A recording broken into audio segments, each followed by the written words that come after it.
ਜੀ ਜਲੰਧਰ ਤੋਂ ਹਮੇਸ਼ਾ ਹੀ ਜੁੜਦੇ ਨੇ ਜੀ ਪ੍ਰੋਗਰਾਮ ਦੇ ਵਿੱਚ। ਗੁਰੂ ਸਾਹਿਬ ਦੀ ਅਪਾਰ ਬਖਸ਼ਿਸ਼ ਹੈ ਜੀ ਇਹਨਾਂ ਤੇ। ਇਹ ਆਪਣੇ ਸਾਡੇ ਬਹੁਤ ਹੀ ਸਤਿਕਾਰਯੋਗ ਕਰਮਜੀਤ ਸਿੰਘ ਜੀ ਨੂਰ ਉਹਨਾਂ ਦੇ ਘਰੋਂ ਨੇ। ਇਤਿਹਾਸ ਦੇ ਨਾਲ ਜੋੜਨਾ ਇਹ ਵੀ ਬਹੁਤ ਵੱਡੀ ਸੇਵਾ ਆ ਜਿਹੜੀ ਕਿ ਇਹਨਾਂ ਦੋਵਾਂ ਦੇ ਹਿੱਸੇ ਹੀ ਆਈ ਹੈ। ਨੂਰ ਸਾਹਿਬ ਕਵਿਤਾਵਾਂ ਦੇ ਰੂਪ ਦੇ ਵਿੱਚ ਸੰਗਤ ਨੂੰ ਜੋੜਦੇ ਨੇ, ਆਪਣੇ ਅਗਲੀ ਆਉਣ ਵਾਲੀਆਂ ਪੀੜ੍ਹੀਆਂ ਨੂੰ ਜੋੜਦੇ ਨੇ। ਤੇ ਅੰਮ੍ਰਿਤਪਾਲ ਕੌਰ ਜੀ ਹਮੇਸ਼ਾ ਹੀ ਲੈਕਚਰ ਦੇ ਰੂਪ ਦੇ ਵਿੱਚ, ਪ੍ਰੈਜੈਂਟੇਸ਼ਨਸ ਦੇ ਰੂਪ ਦੇ ਵਿੱਚ ਸਾਰਿਆਂ ਨੂੰ ਇਤਿਹਾਸ ਦੇ ਨਾਲ ਜੋੜਦੇ ਨੇ। ਬਹੁਤ ਬਹੁਤ ਜੀ ਆਇਆਂ ਨੂੰ ਜੀ। ਵਾਹਿਗੁਰੂ ਜੀ ਕਾ ਖਾਲਸਾ, ਵਾਹਿਗੁਰੂ ਜੀ ਕੀ ਫਤਿਹ। ਵਾਹਿਗੁਰੂ ਜੀ ਕੀ ਫਤਿਹ। ਸ਼ੁਰੂ ਕਰਾਂ ਵੀਰ ਜੀ? ਆਵਾਜ਼ ਆਉਂਦੀ? ਜੀ ਜੀ। ਇਹ ਦੀਵਾਨ ਦੇ ਸਾਰੇ ਮੈਂਬਰਸ ਨੂੰ, ਸਾਰੀ ਸੰਗਤ ਨੂੰ ਪਿਆਰ ਭਰੀ ਗੁਰੂ ਫਤਿਹ। ਵਾਹਿਗੁਰੂ ਜੀ ਕਾ ਖਾਲਸਾ, ਵਾਹਿਗੁਰੂ ਜੀ ਕੀ ਫਤਿਹ। ਅੱਜ ਸ੍ਰੀ ਗੁਰੂ ਤੇਗ ਬਹਾਦਰ ਜੀ ਦੀ ਸ਼ਹੀਦੀ, ਲਸਾਨੀ ਸ਼ਹਾਦਤ, ਸ਼ਹੀਦੀ ਦੀ ਪ੍ਰਤੀਕਿਰਿਆ ਤੇ ਉਪਦੇਸ਼ ਬਾਰੇ ਆਪ ਦੇ ਨਾਲ ਵਿਚਾਰ ਸਾਂਝੇ ਕਰ ਰਹੀ ਹਾਂ। ਆਸ ਹੈ ਇਕਾਗਰਤਾ ਬਖਸ਼ੋਗੇ ਕਿ ਸ਼੍ਰੋਮਣੀ ਸ਼ਹੀਦ, ਹਿੰਦ ਦੀ ਚਾਦਰ, ਧਰਮ ਦੀ ਚਾਦਰ, ਸ੍ਰਿਸ਼ਟੀ ਦੀ ਚਾਦਰ, ਤਿਲਕ ਜੰਜੂ ਦੇ ਰੱਖਿਅਕ, ਮਾਨਵਤਾ ਦੇ ਰੱਖਿਅਕ ਵਰਗੀ ਮਹੱਤਵ ਵਿਸ਼ੇਸ਼ਣਾਂ ਨਾਲ ਚਿਤਾਰੇ ਜਾਣ ਵਾਲੇ ਸਿੱਖਾਂ ਦੇ 9ਵੇਂ ਗੁਰੂ ਸ੍ਰੀ ਗੁਰੂ ਤੇਗ ਬਹਾਦਰ ਜੀ ਨੇ ਵਿਸ਼ਵਾਸ ਅਤੇ ਧਰਮ ਦੀ ਆਜ਼ਾਦੀ ਦੇ ਅਸੂਲਾਂ ਦੀ ਖਾਤਰ ਸੀਸ ਦੇਣਾ ਪ੍ਰਵਾਨ ਕੀਤਾ। ਆਪ ਜੀ ਨੂੰ ਸ਼ਾਹੀ ਹੁਕਮ ਨਾਲ ਦਿੱਲੀ ਵਿੱਚ ਗੁਰਦੁਆਰਾ ਸੀਸਗੰਜ ਵਾਲੀ ਥਾਂ ਤੇ ਤਲਵਾਰ ਨਾਲ ਸ਼ਹੀਦ ਕਰ ਦਿੱਤਾ ਗਿਆ। ਸੀਸ ਦਿਆ ਪਰ ਸਿਰ ਨਾ ਦਿਆ। ਦਸਮ ਪਿਤਾ ਸਾਹਿਬ ਸ੍ਰੀ ਗੁਰੂ ਗੋਬਿੰਦ ਸਿੰਘ ਜੀ ਦੇ ਅਨਮੋਲ ਬਚਨ ਹਨ। ਸਾਧਨ ਹੇਤ ਇਤੀ ਜਿਨ ਕਰੀ, ਸੀਸ ਦਿਆ ਪਰ ਸੀ ਨਾ ਉਚਰੀ। ਗੁਰੂ ਤੇਗ ਬਹਾਦਰ ਜੀ ਦੀ ਬਾਲ ਲੀਲਾ।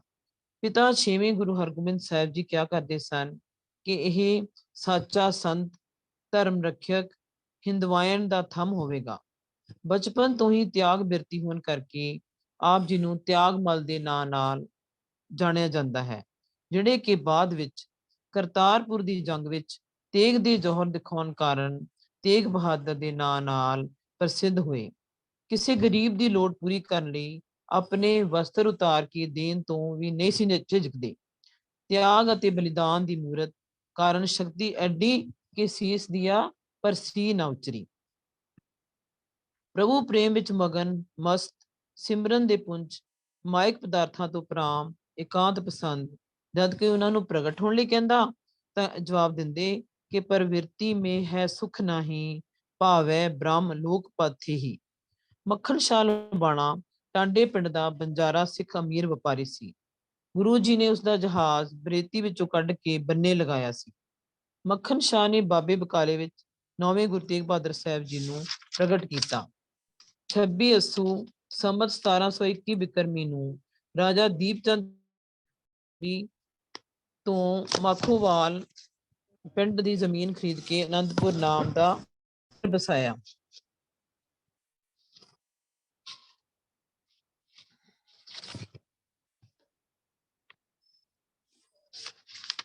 ਆਓ ਉਹਨਾਂ ਦੀ ਸ਼ਹੀਦੀ ਦੀ ਗੱਲ ਕਰੀਏ। ਜੀ ਆਵਾਜ਼ ਆਉਂਦੀ ਹੈ?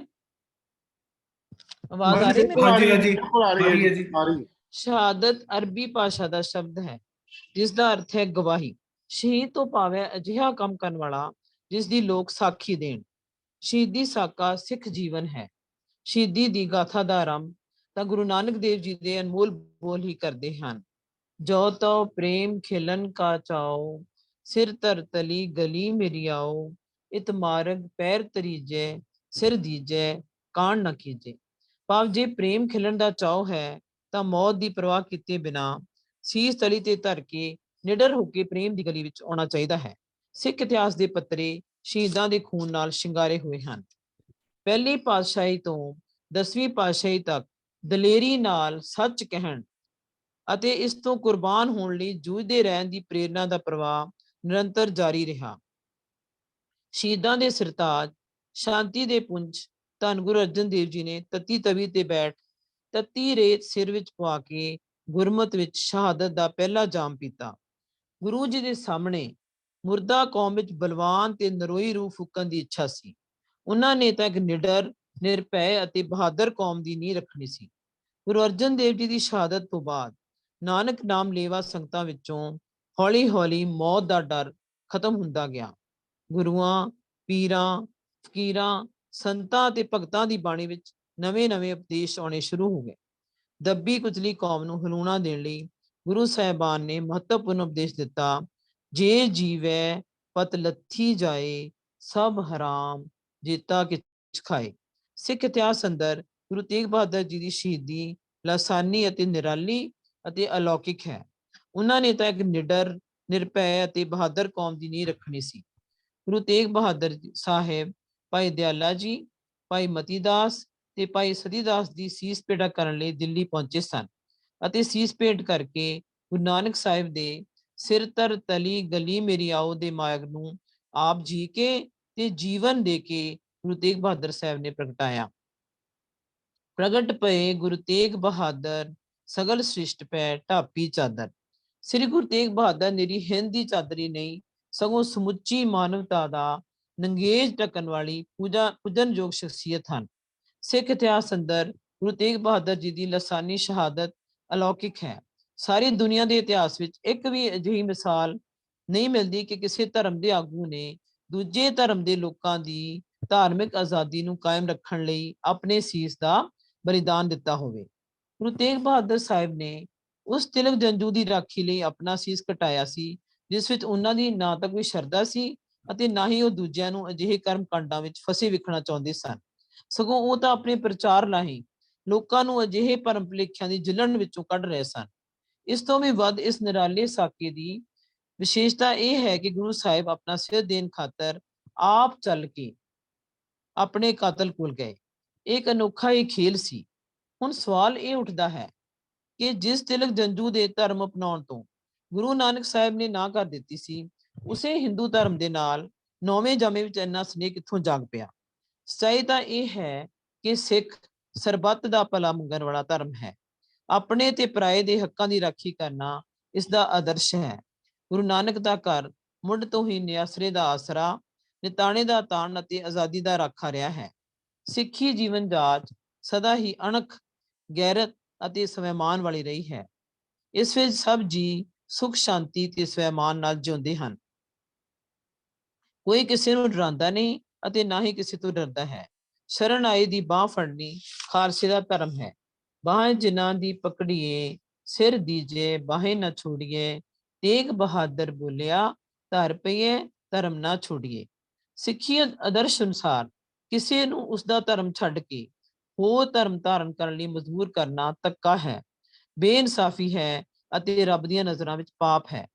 ਹੋਰਨਾਂ ਧਰਮਾਂ ਨੂੰ ਜ਼ਬਰ ਨਾਲ ਮਿਟਾਉਣ ਦੀ ਨੀਤੀ ਰੱਬ ਦੀ ਮਰਜ਼ੀ ਦੇ ਉਲਟ ਹੈ।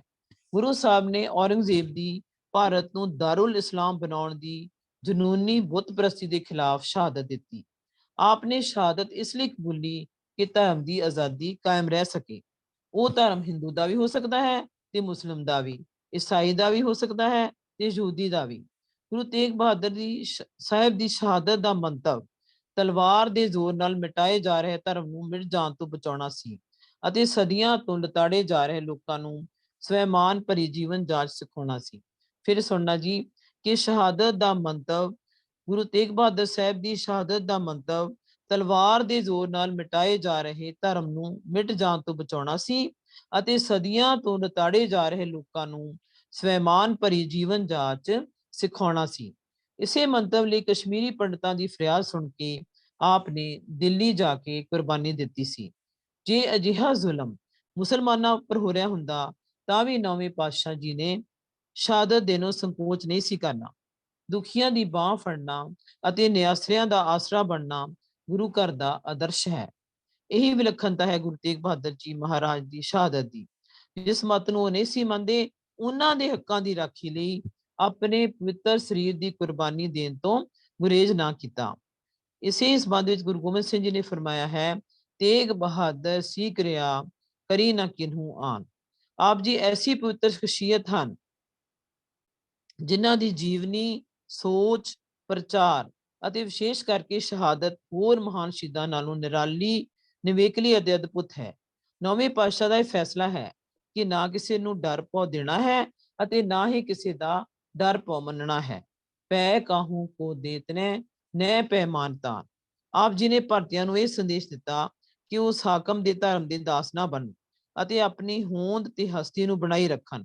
ਸੰਸਾਰ ਵਿੱਚ ਪਹਿਲੀ ਵਾਰ ਬੁਨਿਆਦੀ ਮਨੁੱਖੀ ਅਧਿਕਾਰਾਂ ਦੀ ਰਾਖੀ ਲਈ ਗੁਰੂ ਜੀ ਨੇ ਆਪਣੀ ਸ਼ਹਾਦਤ ਦੇ ਕੇ ਮਨੁੱਖ ਨੂੰ ਦੂਜਿਆਂ ਦੇ ਹੱਕਾਂ ਦੀ ਰਾਖੀ ਕਰਨੀ ਸਿਖਾਈ। ਆਪ ਨੇ ਸਿਰੜ ਵਾਸਤੇ ਸੀਸ ਦੇ ਕੇ ਸੀ ਨਾ ਉਚਾਰੀ, ਮੌਤ ਨੂੰ ਹੱਸ ਕੇ ਚੁੰਮ ਲੈਣ ਦਾ ਮਹਾਨ ਪੂਰਨਾ ਪਾਇਆ। ਸੀਸ ਦਿਆ ਪਰ ਸੀ ਨਾ ਉਚਰੀ। ਮਾਲਵੇ ਦੀ ਧਰਤੀ ਦਾ ਜ਼ਰਾ ਜ਼ਰਾ ਉਹਨਾਂ ਦੇ ਪਵਿੱਤਰ ਚਰਨਾਂ ਦੀ ਸ਼ੋਅ ਦਾ ਕਰਜ਼ਦਾਰ ਹੈ। ਪਿਤਾ ਗੁਰੂ ਤੇਗ ਬਹਾਦਰ ਜੀ ਨੇ 3000 ਤੋਂ ਵੱਧ ਥਾਵਾਂ ਤੇ ਕਿਆਮ ਕੀਤਾ ਅਤੇ ਪਵਿੱਤਰ ਬਚਨ ਕਹੇ। ਸਾਹਿਬ ਸ੍ਰੀ ਗੁਰੂ ਤੇਗ ਬਹਾਦਰ ਜੀ ਗੁਰਿਆਈ ਗੱਦੀ ਬਾਲਾ ਪ੍ਰੀਤਮ ਸ੍ਰੀ ਗੁਰੂ ਗੋਬਿੰਦ ਸਿੰਘ ਜੀ ਨੂੰ ਸੌਂਪ ਕੇ ਆਪ ਮਾਲਵੇ ਦੀ ਧਰਤੀ ਨੂੰ ਭਾਗ ਲਾਉਂਦੇ ਸੈਫਾਬਾਦ, ਬਹਾਦਰਗੜ੍ਹ, ਪਟਿਆਲਾ, ਬੁੱਲਾ ਚੀਕਾ, ਤਮਤਾਨ, ਕੈਥਲ, ਪਿਹੋਵਾ, ਰੋਹਤਕ ਤੋਂ ਹੁੰਦੇ ਹੋਏ ਆਗਰਾ ਜਾ ਪੁੱਜੇ ਅਤੇ ਗ੍ਰਿਫਤਾਰੀ ਦਿੱਤੀ। ਉੱਥੇ ਉਹਨਾਂ ਨੂੰ ਗ੍ਰਿਫਤਾਰ ਕਰਕੇ ਦਿੱਲੀ ਲੈ ਆਏ ਤੇ ਕੋਤਵਾਲੀ ਵਿੱਚ ਕੈਦ ਕਰ ਦਿੱਤਾ। ਇੱਥੇ ਸ੍ਰੀ ਗੁਰੂ ਤੇਗ ਬਹਾਦਰ ਜੀ ਨੂੰ ਤਰ੍ਹਾਂ ਤਰ੍ਹਾਂ ਦੇ ਤਸੀਹੇ ਵੀ ਦਿੱਤੇ ਗਏ। ਆਪ ਜੀ ਦੇ ਸਾਹਮਣੇ 3 ਸ਼ਰਤਾਂ ਰੱਖੀਆਂ ਗਈਆਂ। ਪਹਿਲੀ, ਕੋ ਕਲਮਾ ਪੜ੍ਹਨ ਤੇ ਇਸਲਾਮ ਕਬੂਲ ਕਰ ਲੈਣ। ਦੂਜੀ, ਕਿ ਉਹ ਕਰਾਮਾਤ ਦਿਖਾਉਣ। ਤੀਜੀ, ਨਹੀਂ ਤਾਂ ਮੌਤ ਨੂੰ ਕਬੂਲ ਕਰ ਲੈਣ। ਪਾਤਸ਼ਾਹ ਨੇ ਦ੍ਰਿੜਤਾ ਨਾਲ ਪਹਿਲੀਆਂ 2 ਗੱਲਾਂ ਨੂੰ ਗੁਰਮਤ ਦੇ ਵਿਰੋਧ ਦੱਸਦਿਆਂ ਹੋਇਆਂ ਸਾਫ਼ ਇਨਕਾਰ ਕਰ ਦਿੱਤਾ ਅਤੇ ਸ਼ਹਾਦਤ ਨੂੰ ਕਬੂਲ ਕੀਤਾ।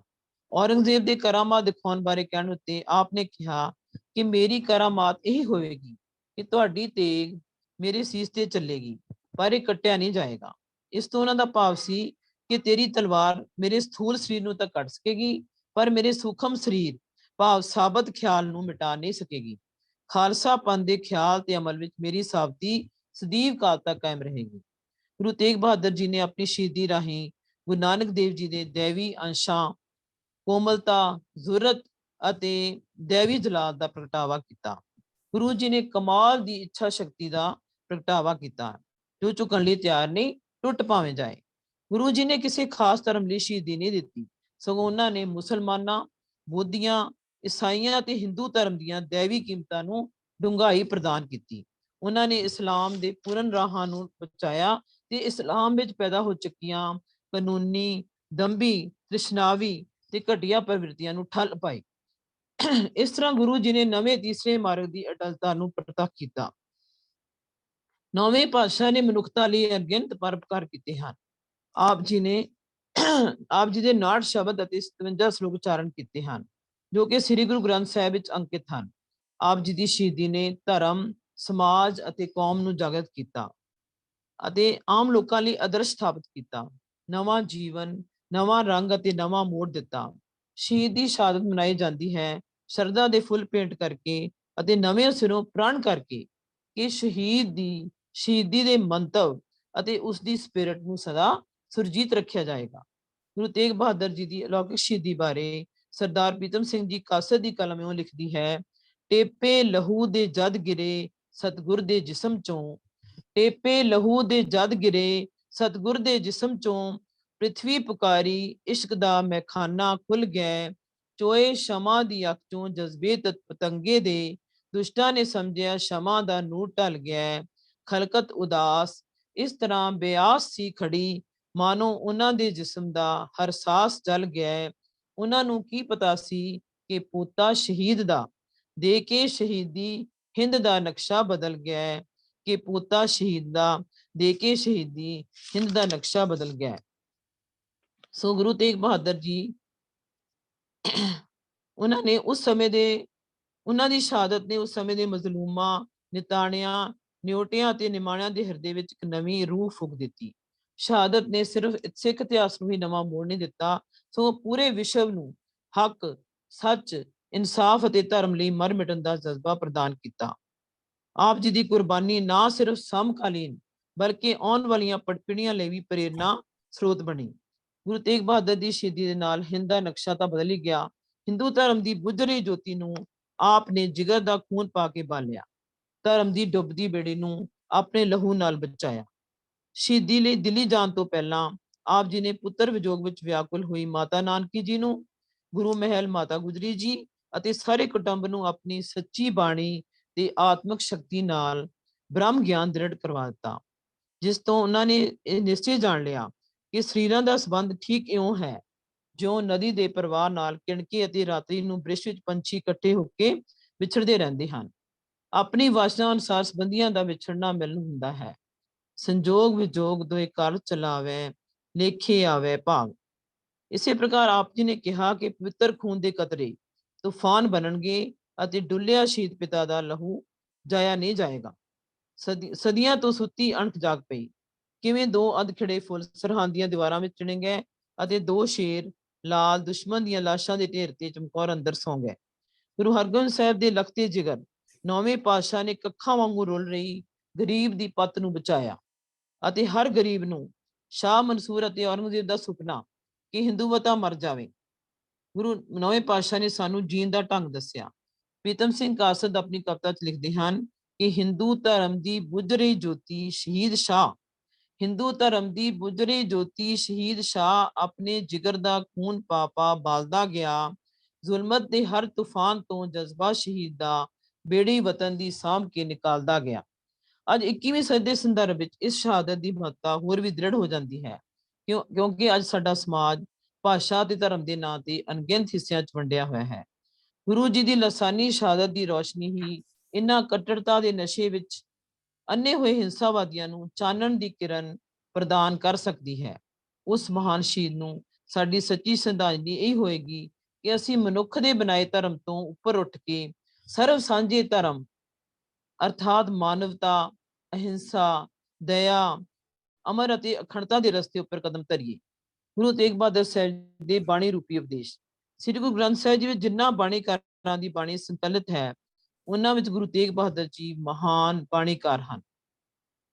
ਉਹਨਾਂ ਦੇ ਸਾਹਮਣੇ ਵਿਆਕੁਲ, ਭੈਭੀਤ, ਦੁਖੀ ਤੇ ਦੀਨ ਪਰਜਾ ਸੀ, ਜੋ ਸਮੇਂ ਦੀ ਰਾਜਨੀਤਿਕ, ਸਮਾਜਿਕ, ਆਰਥਿਕ ਤੇ ਧਾਰਮਿਕ ਬੇਇਨਸਾਫੀ ਵਿੱਚ ਬੁਰੀ ਤਰ੍ਹਾਂ ਪਿਸ ਰਹੀ ਸੀ।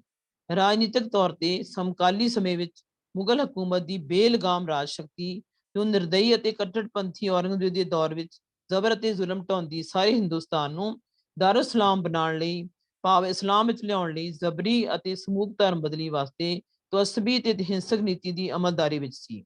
ਉਸ ਸਮੇਂ ਮੁਸਲਮਾਨੀ ਮਜ਼ਹਬ ਤੇ ਹਿੰਦੂ ਬੁੱਤ ਪ੍ਰਸਤੀ ਦੋਵੇਂ ਆਪਸ ਵਿੱਚ ਟਕਰਾਓ ਦੀ ਸਥਿਤੀ ਵਿੱਚ ਸਨ ਅਤੇ ਦੋਵੇਂ ਜਾਤੀਆਂ ਇੱਕ ਦੂਜੇ ਨਾਲ ਹਿੰਸਾਤਮਕ ਰੜਕ ਅਤੇ ਵੈਰ ਭਾਵ ਵਿੱਚ ਗਰਸੀਆਂ ਹੋਈਆਂ ਸਨ। ਸ੍ਰੀ ਗੁਰੂ ਤੇਗ ਬਹਾਦਰ ਜੀ ਨੇ ਡੂੰਘੀ ਸਾਧਨਾ ਦੁਆਰਾ ਸਮਕਾਲੀ ਪ੍ਰਸਥਿਤੀਆਂ ਦੇ ਰੂਬਰੂ ਹੋ ਕੇ ਇਹਨਾਂ ਨਾਲ ਨਿਬੜਦੇ ਹੋਏ ਸਾਰੇ ਜਗਤ ਦੇ ਤਮਾਸ਼ੇ ਨੂੰ ਵੇਖਦਿਆਂ ਮਨੁੱਖ ਦੇ ਮਨ ਦੀਆਂ ਬੁਨਿਆਦੀ ਰੁਚੀਆਂ ਜੋ ਇਹਨਾਂ ਮਸਲਿਆਂ ਨੂੰ ਜਨਮ ਦਿੰਦੀਆਂ ਹਨ, ਡੂੰਘੀ ਤਰ੍ਹਾਂ ਵਿਚਾਰਿਆ। ਉਹਨਾਂ ਵਾਕਿਆਤ ਦੇ ਸੰਤਾਪ ਤੋਂ ਤਾਂ ਉੱਠ ਕੇ ਮਾਨਵੀ ਦਰਦ ਨਾਲ ਭਰਪੂਰ ਹੋ ਕੇ ਜਗਤ ਦੇ ਮਾਨਵ ਦੇ ਉਧਾਰ ਦੇ ਪਿੱਤਰ ਉਦੇਸ਼ ਨਾਲ ਸਮਰੱਥ ਸਿਰਜਣਾਤਮਕ ਸ਼ਕਤੀ ਦੇ ਆਸਰੇ ਸਾਰੇ ਹਾਲਾਤ ਤੋਂ ਭਰਵੀਂ ਦ੍ਰਿਸ਼ਟੀ ਪਾਉਂਦਿਆਂ ਆਪਣੀ ਸਿੱਖਿਆ ਦੇ ਸੀਤਲ ਛਿੱਟੇ ਸੁੱਟੇ। ਇਹ ਅਨਮੋਲ ਵਿਚਾਰ ਉਹਨਾਂ ਦੀ ਬਾਣੀ, ਉਹਨਾਂ ਦੀ ਆਤਮਾ ਦਾ ਪ੍ਰਕਾਸ਼ ਰੂਪ ਹੈ। ਗੁਰੂ ਤੇਗ ਬਹਾਦਰ ਸਾਹਿਬ ਜੀ ਨੇ ਆਪਣੇ ਤੋਂ ਪਹਿਲੇ ਗੁਰੂ ਸਾਹਿਬਾਨ ਦੀ ਵਿਚਾਰ ਲੜੀ ਨੂੰ ਆਪਣੇ ਰੰਗ ਵਿੱਚ ਤੁਰਕੀ ਬਾਣੀ ਵਿੱਚ ਪ੍ਰਗਟ ਕੀਤਾ ਹੈ। ਆਪ ਜੀ ਦਾ ਵਿਸ਼ੇਸ਼ ਮਜ਼ਮੂਨ ਜਿੱਥੇ ਨਾਮ ਸਿਮਰਨ, ਗੁਰੂ ਭਗਤੀ ਹੈ, ਉੱਥੇ ਇਸ ਗੱਲ ਦੀ ਵਿਆਖਿਆ ਕੀਤੀ ਹੈ ਕਿ ਗਿਆਨੀ ਕੌਣ ਹੈ। ਗੁਰੂ ਨਾਨਕ ਸਾਹਿਬ ਨੇ ਇਸ ਨੂੰ ਹੀ ਸਚਿਆਰ ਅਤੇ ਗੁਰੂ ਅਮਰਦਾਸ ਜੀ ਨੇ ਭਗਤ ਕਿਹਾ ਹੈ। ਗਿਆਨੀ ਉਹ ਹੈ ਜੋ ਨਾ ਕਿਸੇ ਨੂੰ ਭੈ ਦਿੰਦਾ ਹੈ ਅਤੇ ਨਾ ਕਿਸੇ ਦਾ ਭੈ ਮੰਨਦਾ ਹੈ।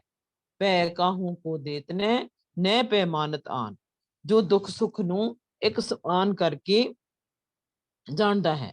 ਸੁਖ ਦੁੱਖ ਜੇ ਪਰਸੇ ਨਹੀਂ, ਲੋਭ ਮੋਹ ਅਭਿਮਾਨ, ਅਤੇ ਜਿਸ ਦੇ ਹਿਰਦੇ ਵਿੱਚ ਸੰਸਾਰਿਕ ਪਦਾਰਥਾਂ ਦੀ ਪਕੜ ਨਹੀਂ, ਜੋ ਜੀਵਨ ਦੀ ਅਸਥਿਰਤਾ ਨੂੰ ਜਾਣਦਾ ਹੈ, ਖੁਸ਼ੀ ਗਮੀ ਤੋਂ ਉੱਪਰ ਹੈ, ਮਾਨ ਅਪਮਾਨ ਵਿੱਚ ਫਰਕ ਨਹੀਂ ਸਮਝਦਾ।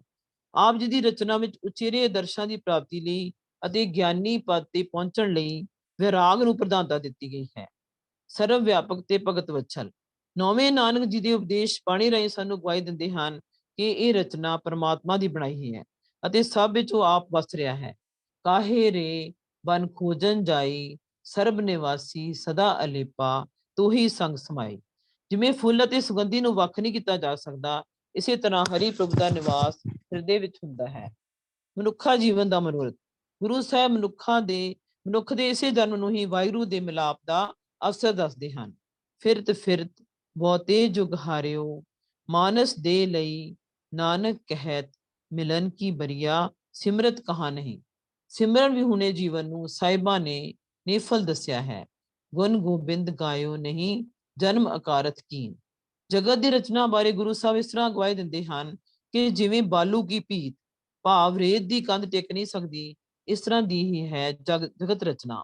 ਜਗ ਰਚਨਾ ਸਭ ਝੂਠ ਹੈ, ਜਾਨ ਲਿਹੋ ਰੇ ਮੀਤ, ਕਹਿ ਨਾਨਕ ਥਿਰ ਨਾ ਰਹਿ ਜਿਉ ਬਾਲੂ ਕੀ ਭੀਤ। ਇਸ ਜਗਤ ਦੀ ਕੋਈ ਵਸਤੂ ਸਦਾ ਸਾਥ ਰਹਿਣ ਵਾਲੀ ਨਹੀਂ ਹੈ। ਧਨ, ਦੌਲਤ, ਇਸਤਰੀ ਸੰਬੰਧੀ ਸਾਥ ਨਿਭਣ ਵਾਲੇ ਨਹੀਂ ਹਨ।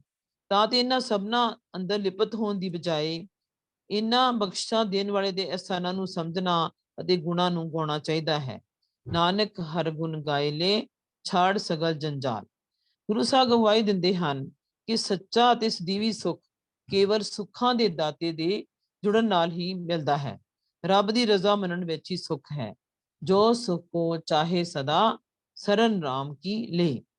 ਮਨੁੱਖ ਸਾਰੀ ਉਮਰ ਮਾਇਆ ਦੇ ਚੱਕਰ ਵਿੱਚ ਆਪਣੇ ਆਪ ਨੂੰ ਉਲਝਾਈ ਰੱਖਦਾ ਹੈ। ਮਾਇਆ ਦੇ ਸੁੱਖਾਂ ਵਿੱਚ ਫਸਿਆ ਮਨੁੱਖ ਪਰਮਾਤਮਾ ਦਾ ਨਾਮ ਨਹੀਂ ਲੈ ਸਕਦਾ। ਉਸਨੂੰ ਇਹ ਵੀ ਭੁੱਲ ਜਾਂਦਾ ਹੈ ਕਿ ਇਹ ਸਾਰੇ ਸੁੱਖ ਪਰਮਾਤਮਾ ਦੇ ਦਿੱਤੇ ਹੋਏ ਹਨ। ਇਹਨਾਂ ਸਭ ਮਾਇਆ ਪਦਾਰਥਾਂ ਨੇ ਹੱਥੋਂ ਖੁੱਸ ਜਾਣਾ ਹੈ। ਮਨ ਮਾਇਆ ਮੈਂ ਫਦ ਰਹਿਓ, ਬਿਸਰਿਓ ਗੋਬਿੰਦ ਨਾਮ, ਕਉ ਨਾਨਕ ਬਿਨ ਹਰ ਭਜਨ ਜੀਵਨ ਕੋਨੇ ਕਾਮ। ਗੁਰੂ ਕਿਰਪਾ ਨਾਲ ਜਦੋਂ ਮਨੁੱਖ ਨੂੰ ਇਹ ਸਮਝ ਆ ਜਾਵੇ ਕਿ ਇਹ ਮਾਇਕ ਪਦਾਰਥ ਤਾਂ ਕੇਵਲ ਉਸਦੇ ਜੀਵਨ ਨੂੰ ਸੁਖਾਲਾ ਕਰਨ ਵਾਸਤੇ ਕਰਤੇ ਦੀਆਂ ਦਾਤਾਂ ਹਨ, ਤਾਂ ਉਸ ਅੰਦਰ ਦਾਤਾਂ ਦੇ ਮਾਲਕ ਪ੍ਰਭੂ ਵਾਸਤੇ ਪਿਆਰ ਬਣ ਆਉਂਦਾ ਹੈ। ਜੇ ਮਾਇਆ ਮਮਤਾ ਤਜੀ ਸਭ ਤੇ ਪਇਓ ਉਦਾਸ, ਕਉ ਨਾਨਕ ਸੁਨ ਰੇ ਮਨਾ ਤੇ ਘਟ ਬ੍ਰਹਮ ਨਿਵਾਸ। ਮਨ ਮੁੜ ਮੁੜ ਕੇ ਪੁੱਠੇ ਪਾਸੇ ਨੂੰ ਹੀ ਜਾਂਦਾ ਹੈ। ਮਨ ਨੂੰ ਵਸ ਕਰਨਾ ਬਹੁਤ ਕਠਿਨ ਹੈ। ਇਹ ਹਰ ਵੇਲੇ ਵਿਸ਼ੇ ਵਿਕਾਰਾਂ ਵਾਲੀ ਦੌੜਦਾ ਰਹਿੰਦਾ ਹੈ। ਨਿੰਦਾ ਚੁਗਲੀ ਇਸ ਨੂੰ ਮਿੱਠੇ ਲੱਗਦੇ ਹਨ ਤੇ ਇਹਨਾਂ ਵਿੱਚ ਰਚ ਕੇ ਰਾਮ ਦੀ ਭਗਤੀ ਵੀ ਛੱਡ ਪੈਂਦਾ ਹੈ।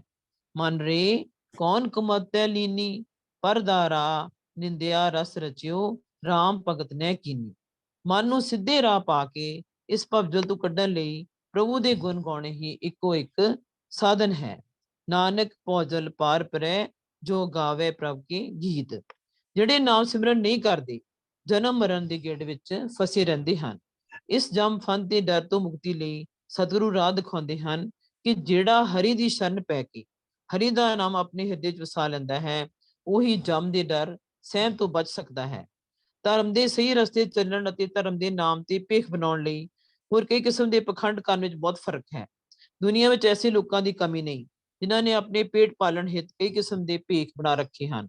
ਕਈ ਤਰ੍ਹਾਂ ਦੇ ਵਿਖਾਵੇ ਕਰਕੇ ਮਨਮੁਖ ਆਪਣਾ ਪੇਟ ਭਰਦਾ ਹੈ ਅਤੇ ਜਗਤ ਨੂੰ ਠੱਗਦਾ ਹੈ। ਇਸ ਰਸਤੇ ਤੋਂ ਮਨੁੱਖੀ ਮਨ ਨੂੰ ਹੁੜਦਿਆਂ ਗੁਰੂ ਸਾਹਿਬ ਫਰਮਾਉਂਦੇ ਹਨ ਕਿ ਇਹ ਮਨ ਤੂੰ ਗੁਰੂ ਦੀ ਸਿੱਖਿਆ ਤੇ ਕਿਉਂ ਨਹੀਂ ਅਮਲ ਕਰਦਾ? ਸਿਰ ਮਨਾਉਣ ਨਾਲ ਅਤੇ ਭਗਵੇ ਭੇਸ ਧਾਰਨ ਕੀਤਿਆਂ ਕੀ ਹੋਇਆ? ਸੱਚੇ ਨਾਮ ਨੂੰ ਛੱਡ ਕੇ ਕੂੜ ਵਿਹਾਜਨ ਨਾਲ ਤਾਂ ਇਹ ਅਮੋਲਕ ਜਨਮ ਖੋ ਰਿਹਾ ਹੈ ਤੇ ਆਪਣਾ ਪੇਟ ਭਰ ਕੇ ਪਸ਼ੂ ਵਾਂਗ ਸੌ ਜਾਂਦਾ ਹੈ। ਤੀਰਥ ਬਰਤ ਜਗ ਜੋਗ ਸਭ ਨਿਫਲ ਹੈ ਜੇਕਰ ਹਰੀ ਜਸ ਮਨੋਂ ਵਿਸਰ ਜਾਵੇ। ਪੰਜ ਵਿਕਾਰ ਕਾਮ, ਕ੍ਰੋਧ, ਲੋਭ, ਮੋਹ, ਅਹੰਕਾਰ ਆਦਮੀ ਨੂੰ ਮੁਕਤੀ ਦੇ ਰਾਹ ਤੋਂ ਰੁਕਣ ਲਈ ਅਤੇ ਮਾਇਆ ਦੇ ਜਾਲ ਵਿੱਚ ਫਸਾਉਣ ਲਈ ਹਰ ਵੇਲੇ ਤਤਪਰ ਰਹਿੰਦੇ ਹਨ।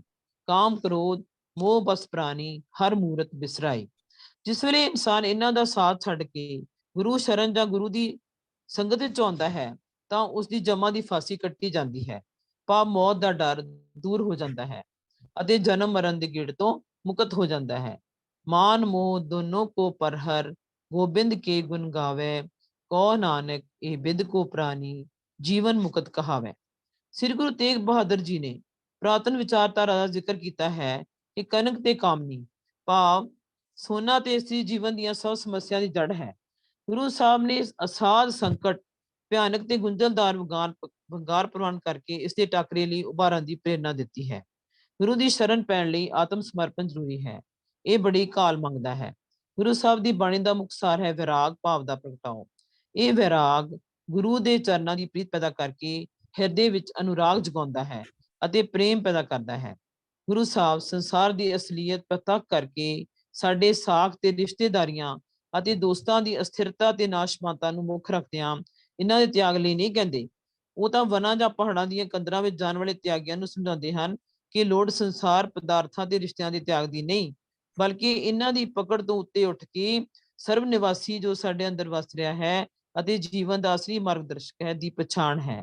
ਫਿਰ ਸੁਣਨਾ ਕਿ ਵਣਾਂ ਜਾਂ ਪਹਾੜਾਂ ਦੀਆਂ ਕੰਦਰਾਂ ਵਿੱਚ ਜਾਣ ਵਾਲੇ ਤਿਆਗੀਆਂ ਨੂੰ ਸਮਝਾਉਂਦੇ ਹਨ ਗੁਰੂ ਸਾਹਿਬ ਕਿ ਲੋੜ ਸੰਸਾਰ ਪਦਾਰਥ ਤੇ ਰਿਸ਼ਤਿਆਂ ਦੇ ਤਿਆਗ ਦੀ ਨਹੀਂ, ਬਲਕਿ ਇਹਨਾਂ ਦੀ ਪਕੜ ਤੋਂ ਉੱਤੇ ਉੱਠ ਕੇ ਸਰਬ ਨਿਵਾਸੀ ਜੋ ਸਾਡੇ ਅੰਦਰ ਵਸ ਰਿਹਾ ਹੈ ਅਤੇ ਜੀਵਨ ਦਾ ਅਸਲੀ ਮਾਰਗਦਰਸ਼ਕ ਹੈ ਦੀ ਪਛਾਣ ਹੈ।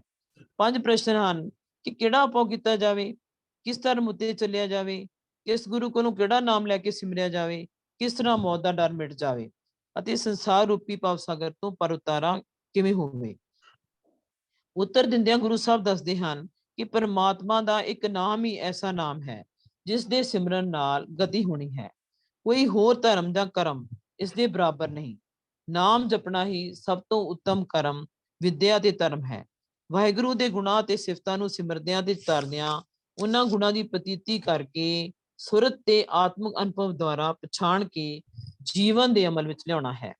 ਪਰਮਾਤਮਾ ਦੀ ਰੂਹਾਨੀ ਪ੍ਰਤੀਤੀ ਦੇ ਨਾਲ ਸੱਚ, ਸੁੱਚ, ਸੰਜਮ, ਸਹਿਜ, ਮਿੱਠਤ, ਨਿਮਰਤਾ, ਖੇੜਾ, ਪਿਆਰ, ਦਇਆ, ਪਰਉਪਕਾਰ, ਸੇਵਾ ਭਾਵ, ਬਰਾਬਰੀ ਦਾ ਭਾਵ, ਸਹਿਨਸ਼ੀਲਤਾ, ਦੂਸਰਿਆਂ ਲਈ ਦਰਦ, ਵਿਸ਼ਾਲ ਦ੍ਰਿਸ਼ਟੀ ਤੇ ਚੜ੍ਹਦੀ ਕਲਾ ਆਦਿ ਸਭ ਗੁਣ ਆਪ ਮੁਹਾਰੇ ਸ਼ਰਨਧਾਰੀ ਮਨੁੱਖ ਦੀ ਅੰਦਰਲੀ ਸੂਝ ਵਿੱਚ ਸਥਾਪਿਤ ਹੋ ਜਾਂਦੇ ਹਨ ਅਤੇ ਉਹ ਇਹਨਾਂ ਗੁਣਾਂ ਤੇ ਅਮਲ ਕਰਦਿਆਂ ਕਾਮ, ਕ੍ਰੋਧ, ਝੂਠ, ਨਿੰਦਿਆ, ਹੰਕਾਰ ਤੇ ਹੋਰ ਬੁਰਾਈਆਂ ਦਾ ਤਿਆਗ ਕਰਦਾ ਹੈ।